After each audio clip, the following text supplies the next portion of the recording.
What is up, guys, and welcome back to the channel, guys. We are here with a new video, the history of Efteling, Netherlands. I believe this is like a theme park or something. Got this recommended by my guy Peter. He said, hey, if you visit, this is definitely the place to check out. This is one of those places. So we're gonna check this out. Y'all make sure y'all hit that subscribe button. Hey, send out more recommendations. This your boy Dar the Traveler. We going around the world. You feel me? Check it out.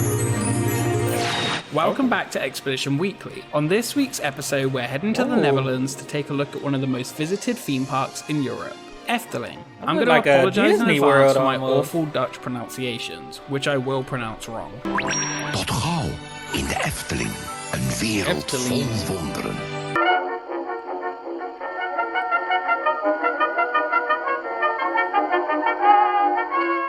Efteling is the largest theme park in the Netherlands and one of the oldest theme parks in the world. It opened on May 31st, 1952 and evolved from a nature playground into a fairytale forest. We'll be taking a look at the park's history and give a little glimpse as to what this charming park based on ancient myths, legends, fables and fairy tales is all about. Located in the town of Cashapp, the Efteling Nature Park Foundation was founded in 1950 by the mayor of Loon, R.J. von der Heyden, filmmaker Peter Reinders, and designer artist Anton Pieck. The name came from a 16th century farm called Efteling. Work began in 1951 for the expansion of the park to introduce a new playground, tea house, sports field, and a pond, as well as parking facilities. It wasn't until 1952 and the introduction of the Fairytale Forest that things really started to take off, and a shift from the recreational park to a theme park. The Fairytale Forest opened with 10 fairy tales within it. Sleeping Beauty, Snow White and the Seven Dwarfs, The Frog Prince, Long Neck, and the Chinese Nightingale were just some of the fairy tales featured. In its first year, it saw over 220,000 visitors through the gates. Over the next couple of years, the park would continue to expand, adding more fairy tales such as Hansel and Gretel and introducing a steam carousel. By 1956, the attendance had more than doubled to over 700. This sounded like a Netherlands Disney World or something. Steam carousel. By 1956, the attendance had more than doubled to over 700,000 a year. There is a long-standing rumor and legend that claims that Walt Disney himself visited the early Efteling park and was inspired to break ground on his own park in California. However, this may not be entirely true. Did Walt Disney? Who stole? Dang. That's an interesting They take inspiration theory, from a variety of different places when designing Disneyland, places such as Griffith Park in Los Angeles and Tivoli Gardens in Copenhagen. So it is not a completely bogus theory that he could have drawn some inspiration from Efteling. Walt did tour the Netherlands at least once during the... Dang, so...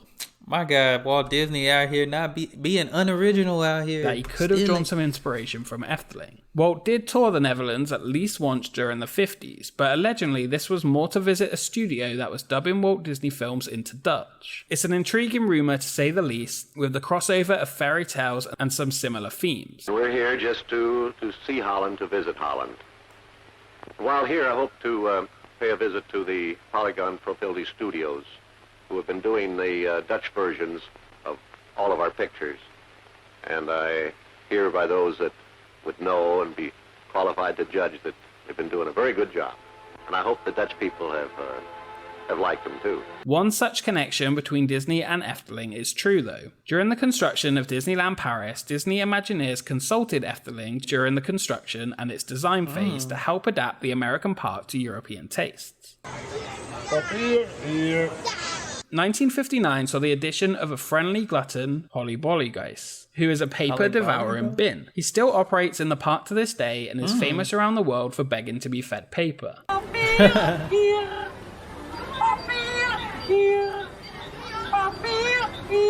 If you did not grow up in Western Europe, you may be unfamiliar with some of the characters inside the park. While it does feature familiar characters such as Red Riding Hood, other characters such as Longneck is a character from The Six Servants, one of the Brother Grimm's less well-known stories. Longneck can, as the name suggests, grow his neck to various lengths to see across long distances. Throughout the 60s, more fairy...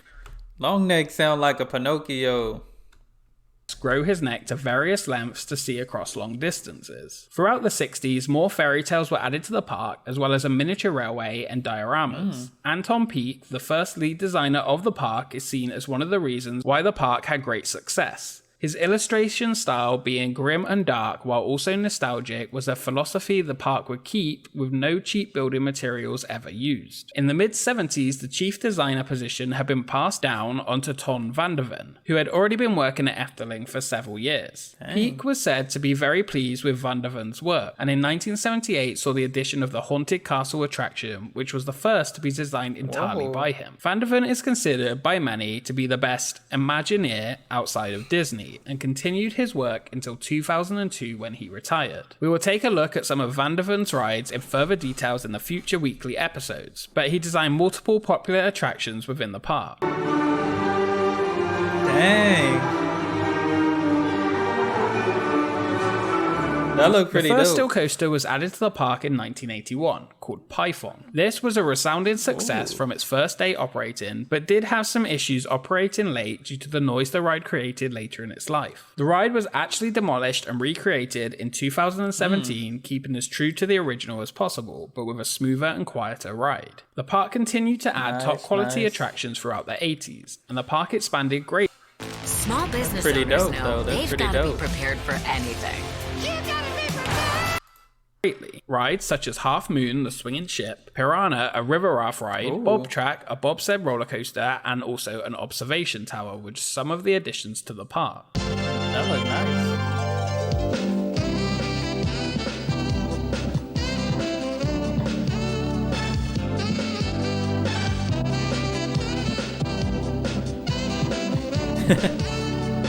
1992 saw Efteling turn 40 years old, and it's celebrated by opening the first on-site hotel. There was also a museum exhibit of initial designer Anton Pieck. The resort has continued to grow since then and now offers 2 hotels, the theme park, a theatre, and a golf course, as well as 2 holiday villages. 1993 saw the addition of Dream Flight, in which visitors fly through a dream world of forests, castles, and other fairy tale-like scenes. The ride puts visitors in small open cabins hanging from the ceiling. The ride was initially supposed to open in 1992 to correlate with the anniversary, but delays with the ride cabin saw it delayed, with the ride costing €4.5 million more than expected, bringing its total cost to $12.5 million. The most expensive ride at Efteling to that day, but a beautiful crafted dark ride was added to the park.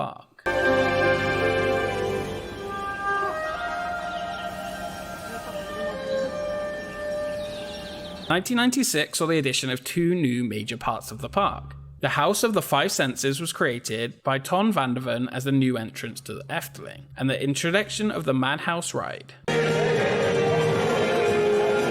Wow. Up until 1999, the park had only operated seasonally from April until October. As the park was expanding greatly and its popularity continued to increase, the park's management experimented with the idea of Winter Efteling, which would keep the park open with a selection of rides, but would feature holiday displays and Christmas lights. Winter Efteling still occurs from November until February, but the park is open year-round. As the years progress, more rides and fairy tales are continually added to the park. Kapitein van der Dekken met Pasen vooruit.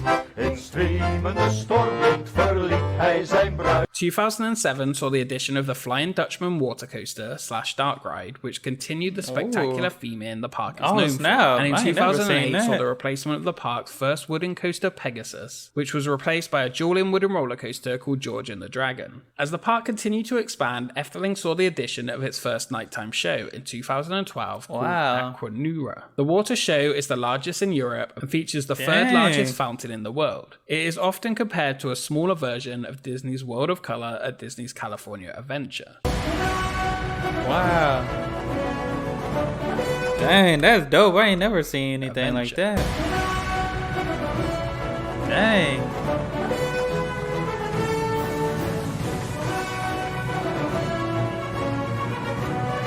Wow. The amazing things that water can do. Some notable additions to the park in recent years is the B&M dive coaster Baron 1898, another heavily themed coaster set in 1898 about a gold mining shaft. We'll be taking a look at some of the attractions within this park though on future expeditions. Efteling was largely built in a pine forest in a rural area, giving the park a very natural feel. It has an abundance of green space and allows the visitors to get sucked into its storytelling. Growing from just 10 fairy tales in a Fairytale Forest in 1952 to over 29 these days, the park goes from strength to strength. There are a variety of different attractions, shows, and museums for all ages to be entertained, and the intricate theming and attention to detail keep this marvelous park at the top of many people's favourites. From its unique take on attractions to its focus on unique fairy tales, such as a statue of a donkey who can poop gold from the Brothers Grimm story, The Table, the Ass, and the Stick. The statue really does poop plastic gold. I strongly encourage anyone visiting Europe to check out Efteling. We hope you enjoyed this look at the park and keep an eye out on future expeditions that will give a more in-depth look at some of the rides and attractions the park has to offer. Ooh.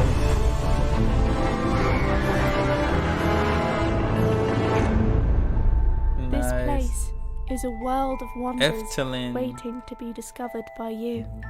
Efteling, World of Wonders. Efteling really is one of the best theme parks in Europe. We will see you next time.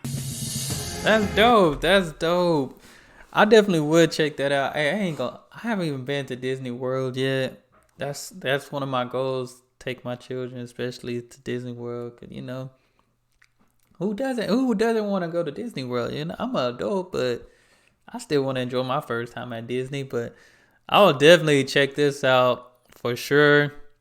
But hey, Walt Disney, hey, it looked like they said, got his inspiration from it, you know, and that's major, but it's like, come on now, Walt Disney. But I think that's pretty cool, though. Pretty cool that you can get that inspiration from somewhere else and bring it, you know, to show people.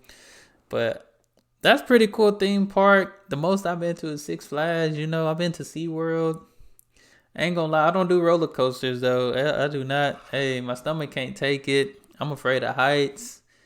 But I definitely would like to do all the other things that's on the ground. You know, I like to keep my 2 feet on the ground. But guys, make sure y'all send more recommendations. That's nice. That's pretty cool. Definitely enjoy even just hearing the history of how it all began and that it's still going today, going strong. So send those recommendations down. Hey, hit that subscribe button. That's all I have. Y'all be blessed, be the best, and be you. I'm out.